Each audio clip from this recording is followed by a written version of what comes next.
Made a cool, on cool foot, agus on cool footing Paul Flynn.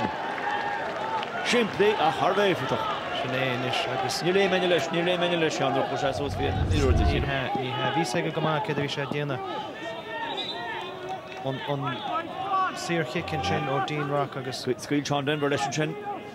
scuil ní meastú réin Carnog sé sa Carnog ní ra.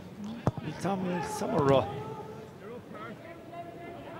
Traston Parkers would she lit she fought to go Gara Rish or Garanish which has been even past Traston she's been over cool number to Chog is on cool scoring to David Kelly Nish on Rod David Kelly's the Garno guy.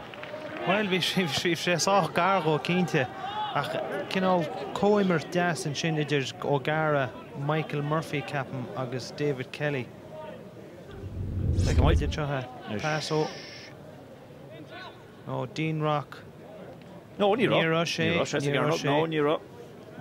Amach an TMO come arena cuz rugby. To be out here today, I think that's absolutely phenomenal. All right, you heard the shout. The cup is being presented. Garila Magat, Niall Moyne, Slartling and Sutranona.